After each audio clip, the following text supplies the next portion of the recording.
오늘 은혜 받으실 하나님의 말씀은 누가복음입니다. 누가복음 7장 50절 말씀과 8장 48절 말씀입니다.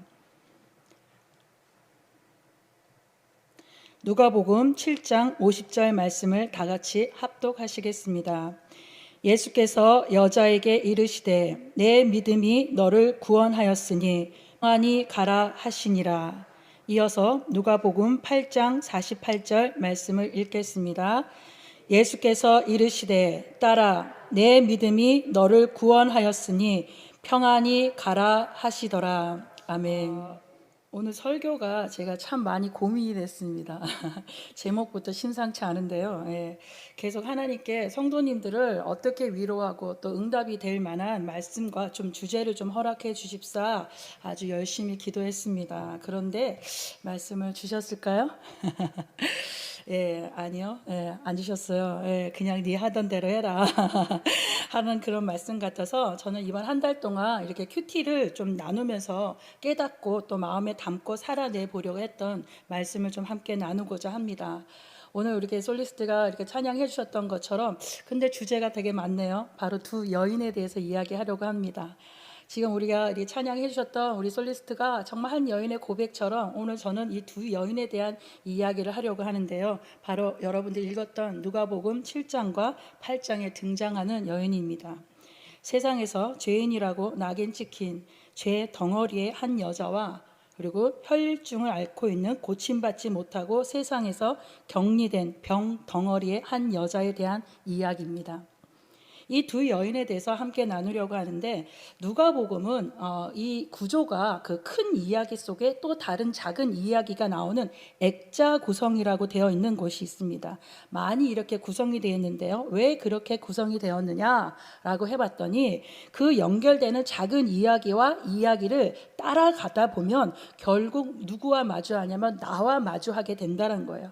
오늘 나와 마주하게 되는 그래서 이 저자 누가의 복음을 누가는 그 쓴 의도가 바로 그것을 발견하는 재미도 쏠쏠한 것 같습니다. 때는 바야흐로 그렇죠. 때는 바야흐로 우리가 한번 이제 성경 안으로 들어가 보도록 하겠습니다. 때는 바야흐로 예수님이 공생애를 시작했던 때로 돌아갑니다. 레드선. 여러분들이 정말 상상하셔야 돼요. 성경을 읽을 때 그냥 여러분들이 그냥 막연하게 지식으로 읽는 게 아니라 그 시간을 공간을 여러분들이 상상하면서 같이 읽어보시면 오늘 지금 이 시간에 예수님께서 나에게 하시는 말씀이 들릴 거라 생각을 합니다. 예수님이 등장하면서 유대인들에게는 새로운 기대가 생겼습니다. 마지막 선지자라 생각했던 침례 요한이 감옥에 갇히고 더 이상 희망이 없는 그들에게 그토록 기다리던 메시아가 그들의 앞에 나타났다라는 것입니다. 사람들은 기대에 찼고요. 그들은 자기들이 생각하는 유대의 왕국을 회복하기 위한 계획을 세우기 시작했습니다. 구세주라는 분이 오셨으니 코로나도 쉽게 한 방에 탁 끝내고 소상공인들의 어려움도 해결하고 아파트 문제나 교육 문제나 모든 문제를 해결할 수 있겠지. 뭔가 대안을 내겠지. 하나님이시니까 뭔가 새로운 왕국을 이루시겠지 하는 그 큰 기대를 하였다라는 것입니다. 그러나 예수님은 그저 국률하심이 큰 분으로 사회운동가 중에 하나로 그들에게는 아주 초라하게 보였다는 거예요. 그들은 자신의 생각과 계획과 다르게 행동하는 예수님을 참을 수 없었어요. 그래서 어떻게 합니까? 분노하기 시작했다라는 거예요. 우리의 생각과 내가 생각하는 것과 계획과 응답에 똑바로 응답하지 않으시는 예수님을 바로 원망하는 것처럼 말이죠. 여러분들은 아닙니까? 그때 예수님은 말씀하십니다. 누가복음 7장 31절에 보면 또 이르시되 이 세대의 사람을 무엇으로 비유할까? 무엇과 같은가? 라고 말씀하십니다. 이들은요 장터에 앉은 아이들과 같이 피리를 불어도 춤추지 아니하고 곡하여도 울지 않는 자들과 같다. 침례 요한은 먹지도 않고 마시지도 않은데 그를 귀신 들렸다라고 하지 않았느냐? 봐라, 나는 먹기도 하고 마시기도 하고 세리들과 함께 죄인들과 함께 먹고 마시고 잔다 라고 이야기하십니다. 우리도 자신만의 예수님의 틀을 만들어 놓고 자신의 생각과 판단, 삶의 양식에 맞지 않을 때 예수님께 분노하고 있는 모습들이 보입니다. 그들과 마찬가지로 우리도 언제든지 예수님께 돌을 던질 준비를 하는 자들이 아닙니까? 아니라고요? 아닙니까? 여러분, 뭐 생소하게 낯선 사람을 바라보듯이 이렇게 보고 계시는 것 같은데요. 우리는 아니어야 합니다. 그렇죠? 절대 아니어야 되고 꼭 아니어야 합니다. 그럴 때 한 바리새인이 등장합니다. 누가복음 7장 36절의 말씀입니다. 한 바리새인이 예수께 자기와 함께 잡수시기를 청하니 이때 바리새인의 집에 들어가 앉으셨을 때에 라고 하는 것이 오늘의 본문의 바로 그 앞에 있는 배경의 말씀입니다. 예수님께서는 어떻게 하셨죠? 많은 사람들이 그를 요청하지 아니하고 그를 받아들이지 않은 모습에 예수님께서 그것에 대해서 지금 핵폭탄을 직격탄을 날리면서 너희들은 이런 모습 아니냐라고 이야기할 때 한 바리새인이 아주 의로운 모습으로 예수님을 자기 집으로 초청하는 장면으로부터 오늘의 이야기는 시작이 됩니다. 자, 뭡니까? 예수님께서 백성들을 위해 말씀하실 때 나는 아니야. 나는 저들과 같지 않아. 이 바리새인은 자신은 그렇지 않다라고 생각했다라는 거예요. 예의 없고 자기만 아는 바리새인들과 무식하고 가난한 자들과 같지 않다고 자신은 뭔가 차원이 다른 진정한 믿음의 수준을 가지고 시시한 설교 자체는 내 신앙에 차지도 않아. 그렇게 판단하면서 예수님 정도라야. 예수님 정도쯤 돼야 내 신앙에 내 수준에 맞는다라고 생각하고 인정받고 싶었을 것입니다. 그렇죠? 그렇죠? 그래서 예수님을 자기 집에 초대하여서 사람들에게 예수님을 모시려면 이 정도는 해야지 라고 하는 것이 이 정도쯤은 좀 모셔드릴 수 있지 않겠어? 라고 하면서 선을 긋고 싶어 했었을 것 같습니다. 그런데요, 그러면서요, 오케이, 예수님 초대했어? 예수님 오셨어? 그래, 좋아. 손님을 초대하면 주인과 가장 가까이 앉혀야 되는 거 빛이 나겠지? 예수님께 이런 음식을 드리면 진짜 처음 맛보시는 것으로 아주 신기하겠지? 예수님은 이런 음식을 먹어본 적도 없을 거야.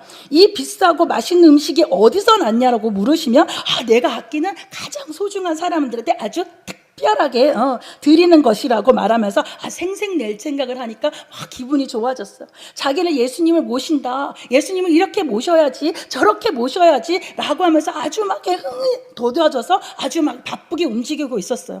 누가요? 예수님을 초청한 바리새인이. 그렇죠? 누가요? 예수님을 위해 일한다고 착각하는 내가. 누가요? 예수님을 믿는다고 자랑하는 여러분도 여러분이 차려놓은 예배에 지금 만족하고 기분 좋아지고 있는 것 아닙니까? 누가 뭐래도 내가 여기에 나와서 예배 드리고 있고 이 어려운 중에도 유튜브로 예배 드리고 있잖아. 난 좀 괜찮은 사람 같아. 이 정도면 좀 믿음이 있는 거지. 내 수준에 안 맞지만 내가 참고 있는 거, 내가 인격이 있고 점잖은 사람이라서 그런 거야. 나 정도만 좀 해보라 그래 라고 하는, 그래, 그때 갑자기 분위기가 싸해지는 거죠. 지금 여러분들처럼. 지금 무슨 얘기를 하나. 지금 여러분들은 이렇게 쳐다보고 계시는데요. 아주 분위기가 싸해집니다. 그 바리새인이 자기 잔치에 지금 아주 흥을 돋우면서 뭔가 열심히 준비하는데 뒤에서 뭔가가 꼭지가 땡기는 듯한 모습이 뭔가 싸한 기분이 드는 거예요. 그래서 뒤를 돌아보니 예수님이 누워서 식사하는 자리, 그때 사람들은 비스듬히 누워서 식사를 하는 거죠. 한 여인이 긴 머리를 풀고 예수님의 발밑에 서서 울기 시작한다라는 거예요. 처음에는 소리 없이 그러다가 흐느끼기 시작하고 나중에는 오열을 하면서 대성통곡을 하고 울기 시작한다는 거예요. 모든 사람들이 다 보는 데서 아주 작정을 하듯이 웁니다. 사람들은 웅성거리기 시작하고 그 광경을 보려고 사람들이 몰려오기 시작한다는 거예요. 그러나 그 여인은요, 아랑곳하지 아니하고 무릎을 꿇고 엎드려서 자기의 눈물로 머리털로 예수님의 발을 닦고 있다는 거예요. 여러분, 그 광경은 너무나 기괴하고 어쩌면 섬뜩할 정도여서 사람들은 아무 말도 하지 못하고 말리지도 못했을 것 같아요. 상상하여 보세요. 여러분들이 이 광경을 교회 학교에서부터 아름다운 그림으로서 보았기 때문에 별 어떤 감동이 없겠지만 여자는 머리를 막 산발을 해서 땀은 온 범벅이 되고 울면서 그 머리카락으로 예수님 발을 씻는다라고 하면 여러분들은 발을 좀 내줄 수 있을까요? 뭐야 이 미친 여자가 라고 하지 않았을까요? 우리는 그런 부분에 있어서, 그러나 예수님은 그녀를 거부하지 아니하고 말없이 그 여인이 하는 대로 가만히 계신다는 거예요. 예수님은 눈에는 눈물이 고였을 것 같아요. 왜요? 그 여인이 왜 그러는지를 아셨기 때문이죠. 그 여인의 마음을 공감하시고 이해하시기 때문에 그 여인이 하는 행동들을 다 받아주고 계신다라는 거예요. 아무 말씀 없이 함께 울어주고 계시지 않았을까요? 다 안다.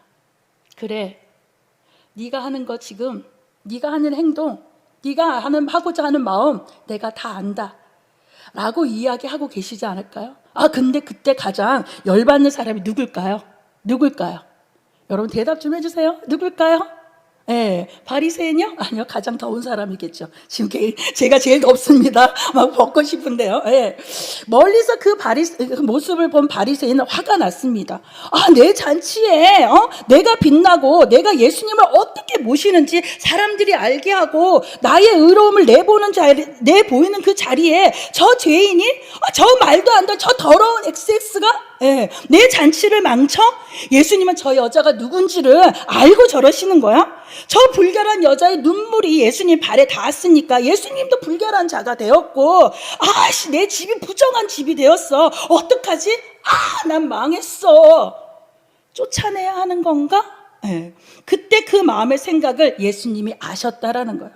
그리고 비유로 말씀하셔요. 500데나리온과 50데나리온의 빚을 탕감받은 자에게 대해서 말씀하시고 물으십니다. 시몬아, 둘 중에 누가 빚을 탕감해 준 사람을 더 사랑하겠느냐? 여러분들은 이 성경에 대해서 너무나 잘 알고 있기 때문에 여러분들에게도 물어볼 수 있어요. 여러분들 500데나리온에 500만 원을 탕감받은 사람이 더 예수님을 사랑하겠습니까? 아니면 50만 원 탕감받은 사람이 그 탕감해준 사람을 더 사랑하겠습니까? 여러분들도 아는 그 대답 7장 43절의 말씀입니다. 시몬이 대답하여 이르되 내 생각에는 많이 탕감함을 받은 자니이다. 이르시되 내 판단이 옳다 하시고 7장 44절에 그 여자를 돌아보시며 시몬에게 이르시되 이 여자를 보느냐라고 말씀하세요. 이 여자를 보느냐? 답은요, 똑부러지게 이론은 정확하게 생각은 명확하게 아는 이 바리새인은, 여러분과 같은 이 바리새인은 이제껏 무엇을 보았을까요? 자신의 장치를 망친 여자를 보았다라는 거예요. 저 여자는 더러운 여자다. 저 여자는 이곳에 있을 수 없어 라는 자신 안에 있는 판단과 비판의 눈으로 꽉 찬 채 그 여자를 보았다는 것입니다. 그러나 예수님은 그 여인의 사랑을 보았고 그 아픔을 보았고 감격해하면서 눈에서는 눈물이 떨어지지만 얼굴은 행복하게 웃고 있는 여인을 보셨을 것입니다. 여러분은 지금 세상에 무엇을 보고 계세요? 교회를 어떻게 보고 계세요? 내 가족을 어떻게 바라보십니까? 힘들다고? 야, 내가 더 힘들어. 그것 가지고 너가 힘들다고 하면 난 죽으라는 거니? 아니면 서로를 힘들다라고 이야기하면서 서로를 지금 상처내고 있지는 않나요? 여기서 예수님은 그 여인과 바리새인의 사랑법에 대해서 말씀하십니다. 7장 44절의 말씀이에요. 너는 내게 발 씻을 물도 주지 아니하였으되 이 여자는 눈물로 내 발을 적시고 그 머리털로 닦았으며. 이게 무엇입니까? 고대 근동에는 아주 먼지가 나고 사막이기 때문에 여러 가지의 발에 먼지가 많이 납니다. 그래서 집에 들어오면 발 씻을 물을 내어주는 것이 관례예요. 이것은 어떤 특별한 행사가 아니에요. 그럼에도 불구하고 이 바리새인은 자기 만족에 자기가 예수님을 모실 것이다 라는 것 때문에 예수님한테 진짜로 해야 할 발 씻을 물도 내어주지 않은 채 있었다라는 거예요. 그러나 이 여인은 눈물로 내 발을 적시고 그 머리털로 닦았다라는 거예요. 7장 45절에 너는 내게 입맞추지 아니하였을 때 그는 내게 들어올 때부터 내 발에 입맞추기를 그치지 아니하였으며 라고요. 입맞추지 않았다라는 것은 악수한다라는 거예요. 사람이 들어올 때 안녕하세요. 요즘은 그 주먹 쥐면서 인사하잖아요. 그 안녕하세요 너 하지 아니하면서 그 바리새인은 자기 자신 안에서 그 잔치를 준비하는데 열중하고 있었다라는 거예요. 그러나 그 여인은요, 예수님이 들어올 때부터 예수님이 어디에 앉아 계시며 예수님이 어떠한 모습으로 계시는지 계속적으로 바라보면서 그 발에 입맞추기를 그치지 아니하였다라고 이야기합니다. 세 번째요. 7장 46절. 너는 내 머리에 감람유도 붓지 아니하였으되 그는 향유를 내 발에 부었느니라. 감람유를 붓는다는 것은 정결의식이에요. 그 싼 감람유를 사람들이 들어올 때 그것을 부어주는 것이 그들의 관례였지만 그것조차도 하지 않았다는 바리새인이었다라는 거예요. 이게 무슨 말입니까? 바리새인은 자기 사랑으로 예수님을 대한 것인 거예요. 내 만족과 내 종교 생활에 심취하여서 예수님을 자신의 장식물로 여기고 자신의 옆자리에 아주 그럴싸한 분으로 예수님의 자리를 내어드린 것뿐이라는 거예요. 내가 이렇게 해주면 예수님이 좋아하겠지? 내가 이만큼 하면 예수님이 고마워하겠지? 내 수고를 아시고는 계신 거야? 하지만 진짜 예수님을 위해서 해야 할 기본 행동도 하지 않았다라는 거예요. 여러분은 누구를 위해 여기 앉아 계십니까? 우리가 전능자 하나님을 알고 그분이 우리의 모든 것을 아신다라고 하면서 내가 먹고 사는 것, 내 질병, 내 아픔의 해결자, 해결해주는 문제 해결자만을 예수님을 구하고 있지 않나라는 것입니다.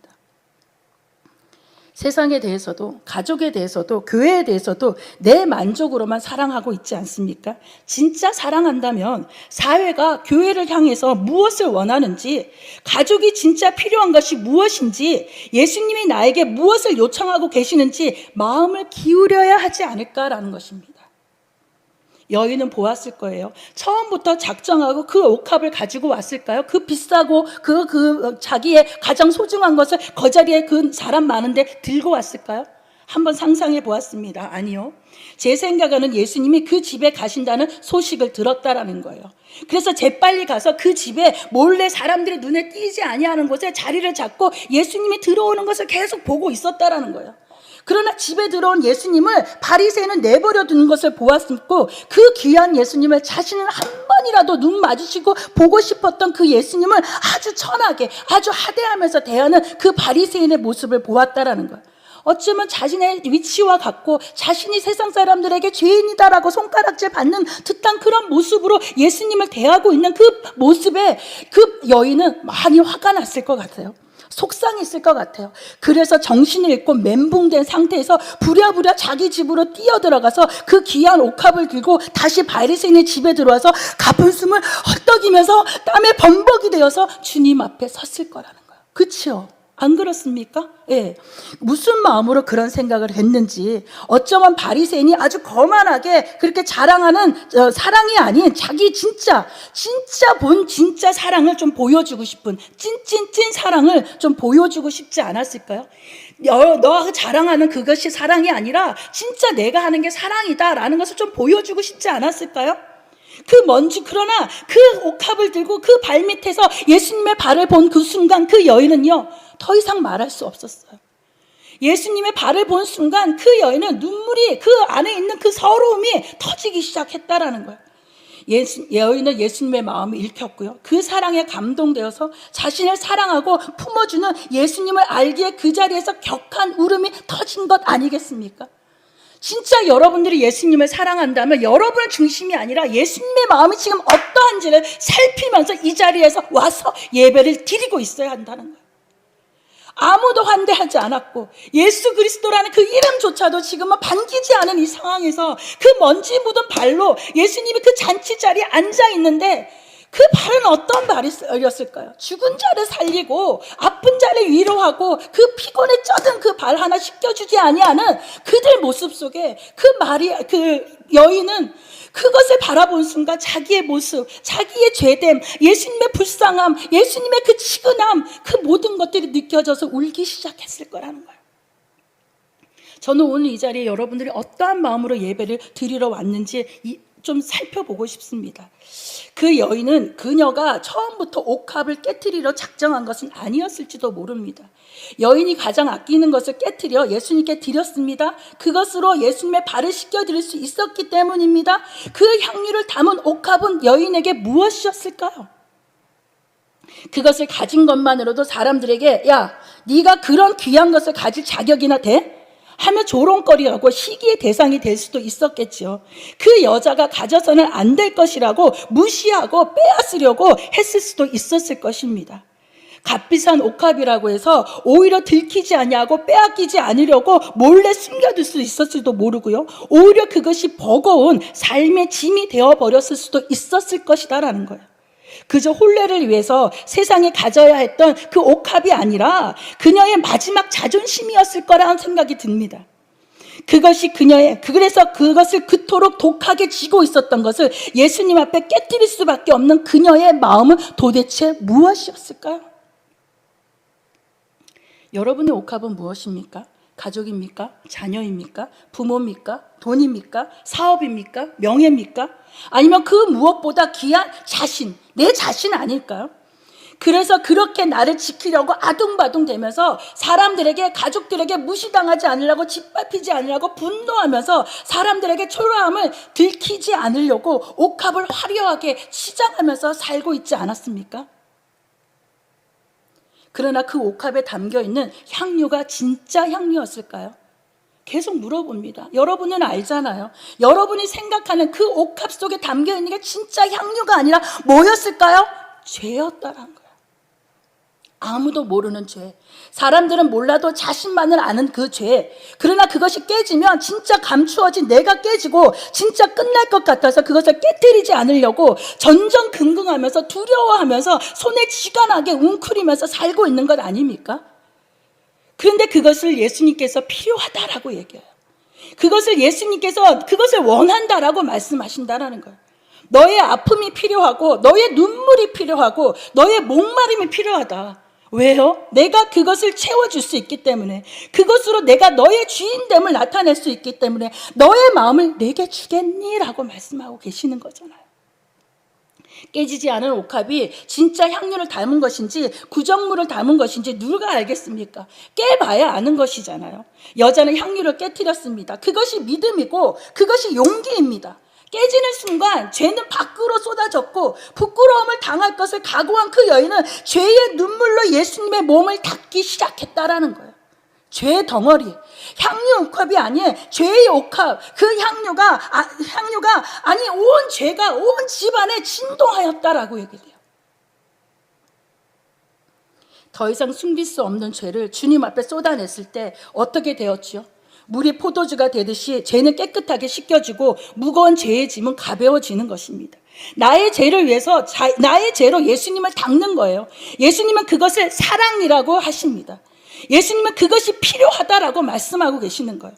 예수님을 위해서 그 향유를 깨뜨릴 때 어떤 일이 벌어졌습니까? 7장 47절의 말씀 같이 읽겠습니다. 시작. 이러므로 내가 내게 말하노니 그의 많은 죄가 사하여졌도다. 이는 그의 사랑함이 많음이라. 사함을 받은 일이 적은 자는 적게 사랑하느니라. 50절까지 계속 읽겠습니다. 48절. 이에 여자에게 이르시되 내 죄 사함을 받았느니라 하시니 50절. 예수께서 여자에게 이르시되 내 믿음이 너를 구원하였으니 평안히 가라 하시니라. 아멘. 여러분들이 꽁꽁 싸매고 여러분들이 사람들에게 들키지 않으려고 하고 여러분이 그 아픔을 사람들에게 보이지 않으려고 억지로 어떻게 해서라도 살아보겠다고 했던 이것들을 예수님 앞에 깨뜨리는 순간 예수님께서 깨끗하게 하시고 그것을 사랑이라고 이야기하시고 그 사랑이 내게 필요하다라고 얘기하시고 그 사랑을 내게 주면 내가 너를 평안케 하겠다라고 얘기하고 계시잖아요. 우리는 무엇 때문에 이렇게 아동바동하면서 살아야 할까요? 또 한 여인의 얘기를 하고자 합니다. 예수님께서 병자를 고치시고 귀신을 돼지떼에 들어가게 한 큰 사건의 소문이 들린 마을에 들어오셨습니다. 거기에 회당장 야이로라 하는 사람이 있었고요. 이 사람은 회당을 관리하면서 사람들이 정결한지 아닌지를 여부를 살피는 일을 하는 사람이었어요. 원래 같으면 예수님은 귀신 들린 자와 함께 있어서 부정한 자가 되었기에 예수님을 마을에 들어오는 것을 허락할 수 없는 사람이었어요. 예수님 못 들어옵니다 라고 얘기하는. 그러나 그 사람에게는 그런 것을 살필 여유가 없어요. 왜요? 지금 자기의 외동딸 하나밖에 없는 딸이 죽어가고 있었기에 체면이고 뭐고 오직 자기 딸을 살리고자 예수님께 달려와 엎드립니다. 예수님 살려주십시오. 예수님 도와주십시오. 지금 제 딸이 죽게 되었습니다 라고 얘기해요. 누가복음에는요 구원해 주십시오라는 말이 나오지 않지만 마가복음 5장 23절에는 구원해 달라는 말이 나오는데요, 예수님이 쓰시는 그 구원의 의미와 다르지 않지만 구원이 일반적으로 고쳐주십시오라는 말과 같습니다. 그래서 예수님은 한 바리새인이 요청했을 때도 아무 말 없이 따라가신 것처럼 이번에도 아무 말씀 없이 야이로 집에 가십니다. 예수님은 백부장이든 바리새인이든 회당장이든 자기 집에 초청하는 자를 거절하지 아니하고 가신다는 거 기억하시길 바랍니다. 아멘. 갈 때 무리들이 밀려왔어요. 밀려든다라는 것은 아주 목을 조르듯이 인산인해가 되어서 사람들한테 그 인파에 깔려 죽는다는 듯한 그런 모습입니다. 그때 뜻밖의 사건이 또 일어나는 거죠. 12회를 혈류증으로 앓는 중에 아무에게도 고침을 받지 못했던 여자가 그 병덩어리가 예수의 뒤로 와서 그의 옷가에 손을 대었더니 혈류증이 즉시 그쳤다라는 거예요. 자, 한 여인입니다. 어쩌면 향료병을 깨트린 죄 덩어리 낙인 찍힌 여인은 동네에서 손가락질을 받았지만 그래도 사람들과 어울려 살 수 있었습니다. 그러나 이 여인은 사람들과 격리된 채 불결하고 더러운 병덩어리로 취급받는 여인이었다라는 거예요.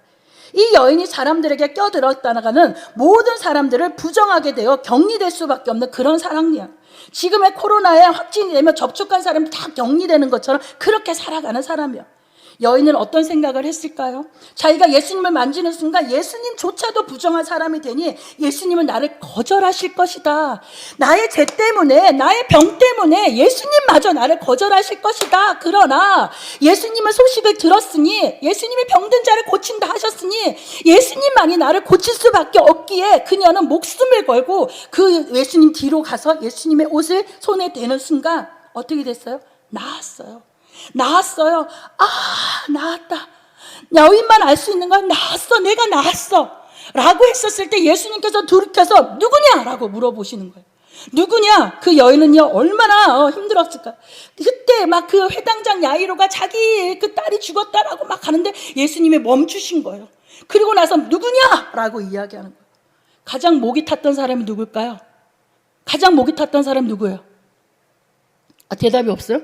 가장 목이 탔던 사람 야이로요? 아니요, 가장 목이 마른 사람.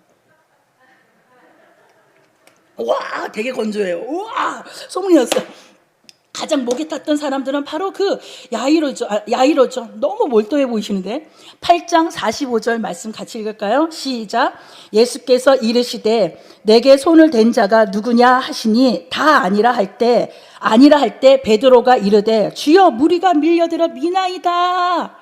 그 여인은요 제발 예수님께 들키지 아니하고 사람들에게 들키지 않으려고 하는 마음들이 있었을까. 여인은 눈을 감고 베드로의 말에 귀를 기울이면서 예수님이 그냥 지나가시기를 바랬을 것 같아요. 그러나 예수님은 끝까지 그녀를 찾으셨습니다. 그것이 끝난 것이 아니었기 때문이에요. 그래서 그렇게 끝내서는 안 되었기 때문입니다. 여인은 이제 진짜 죽었구나. 예수님이 나를 경멸하시겠지. 버러지 같은 나 때문에 예수님이 부정한 자가 되었으니 나를 미워하시고 원망하시겠지. 그런 두려움과 공포에 질려서 예수님께 나아갑니다. 그러나 예수님은 그녀를 찾으신 이유가, 진짜 이유가 무엇입니까? 8장 47절 말씀입니다. 같이 읽어볼게요. 시작.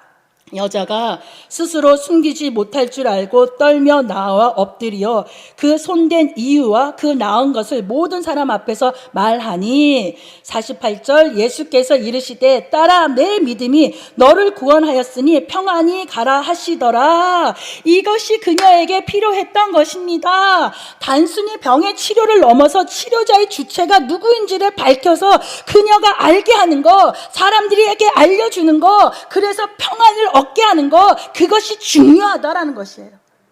여러분들이 지금 기도하고 여러분이 하나님 앞에 구하고 하는 것이 그냥 내 스스로의 합리화로 그냥 기도 응답이 아니라 진짜 그것이 여러분 안에서 평안으로 다가올 수 있도록 하는 것이 하나님의 기도의 응답이다라는 거예요. 우리는 기도했기에 내가 치료했다고, 내가 목숨을 걸고 예수님께 나아가고 내가 예수님께 몰래 옷을 손을 대었으니까 내가 치료했다라고 착각하지 않습니까? 자기 합리화로 기도의 응답을 만들어내고 있지는 않습니까? 예수님을 그렇게 찌질하게 만들고 예수님을 내 손바닥 위에 그렇게 두는 신앙은 진짜 위험하다라는 거예요. 그러나 지금 모든 성도들이 그렇게 생각하고 있는 때가 있다는 거예요. 우리가 알아야 할 것은 우리에게 구원이 있느냐는 것입니다. 예수님이 주시는 구원에 이르는 평안이 여러분에게 있습니까?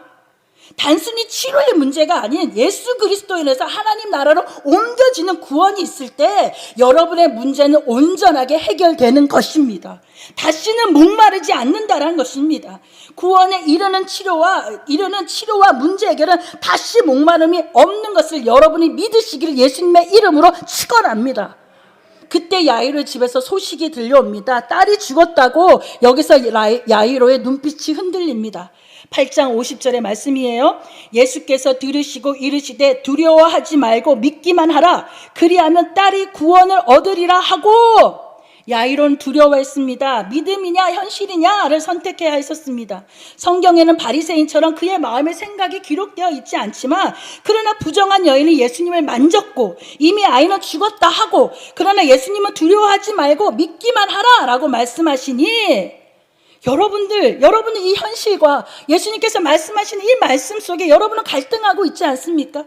이미 끝났어. 안 돼. 더 이상 힘들게 하지 마. 포기하면 편해. 그건 상식에 맞지 않아. 너가 뭐 대단한 줄 알아? 예수님을 믿고 그렇게 버틴다고 뭐가 해결되겠어? 착각하지 마. 눈에 안 보여? 지금 현실이 눈에 안 보여?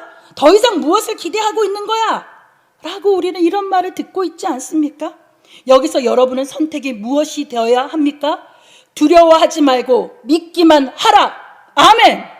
이것이 여러분이 들어야 할 말입니다. 이것이 여러분이 붙잡아야 할 말이라는 것을 여러분 잊지 마시길 바랍니다. 어떤 구원입니까? 단순한 병의 치료의 구원입니까? 여인이 받은 평안에 이르는 구원입니까? 야이로는 어떤 구원을 받았을까요? 그건 저도 모릅니다. 저의 궁금증이 성경이나 주석에서 해결해 주지 않았음으로써 더 연구해 보고요. 모르면 천국 가서 야이로를 좀 찾아보려고 합니다.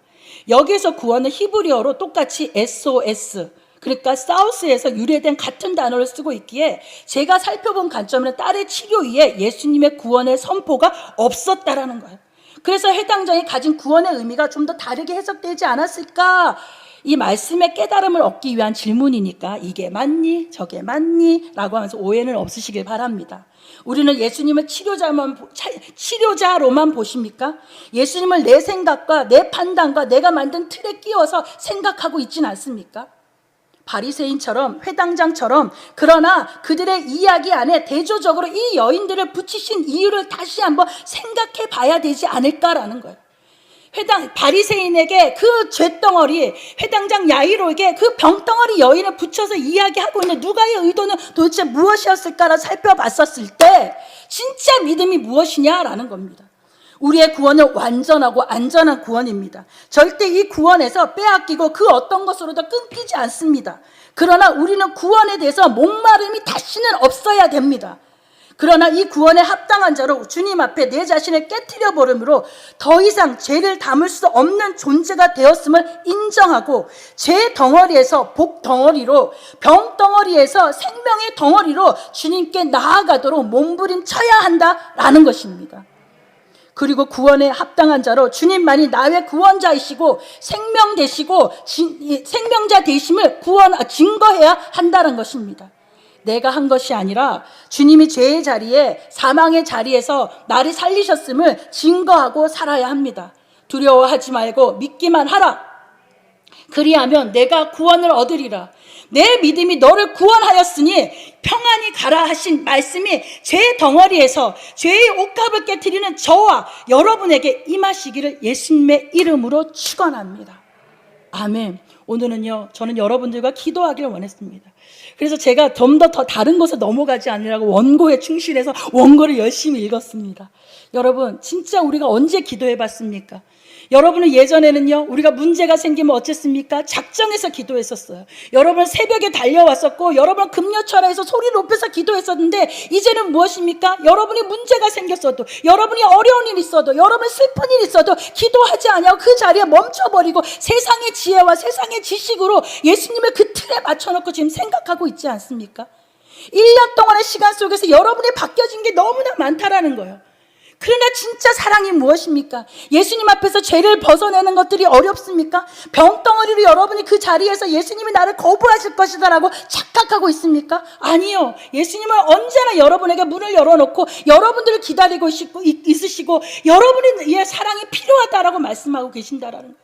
그 사랑으로서 예수님께서는 살리실 거라고 얘기하시는 겁니다. 여러분의 죄과의 죄의 고백으로서 내가 너를 살릴 것이다 라고 이야기하고 그 병덩어리 때문에 나를 만졌던 그 믿음으로서 내가 너를 구원할 것이다 라고 말씀하고 있다라는 거 아닙니까? 그러면 우리는 뭘 해야 됩니까? 주님께 간구해야 된다. 주님께 구해야 된다라는 거예요. 이 시간에 여러분들이 진짜 하나님의 살아계심을 믿는다면, 여러분이 지금 유튜브로서 지금 방송으로서 보고 계신다면 그 자리에서 진짜 하나님의 살아계심이 증거되어질 수 있도록 기도해야 한다라는 것입니다. 저는 여러분들에게 간절함으로 드립니다. 정말 이렇게 아무도 없는 데서, 예전에 이렇게 성전에 가득 차서 진짜 함께 기도하고 함께 시너지를 앞에서 하나님 앞에 고백하고 기도했었을 때가 있었습니다. 저희도 그래서 은혜를 받아서 저희도 더 힘차게 기도하고 찬양하고 예배했었을 때가 있습니다. 그러나 앞에 지금 아무도 없고 지금 몇몇 성도들이 이렇게 앉아서 할 때 앞에 서서 있는 찬양하고 기도하는 자들이 힘이 나겠습니까? 아니요, 힘이 안 납니다. 그러나 힘이 나도록 애를 쓰고 있다는 거예요. 여러분들도 힘을 내셔야 한다는 거예요. 여러분들은 기운을 내셔야 한다라는 거예요. 여러분도 용기를 내셔야 한다라는 거예요. 여러분이 그 자리에 머물지 말고 스스로 일어나서 하나님 앞에 달려와 나가야 한다라는 거예요. 아멘. 오늘 이 시간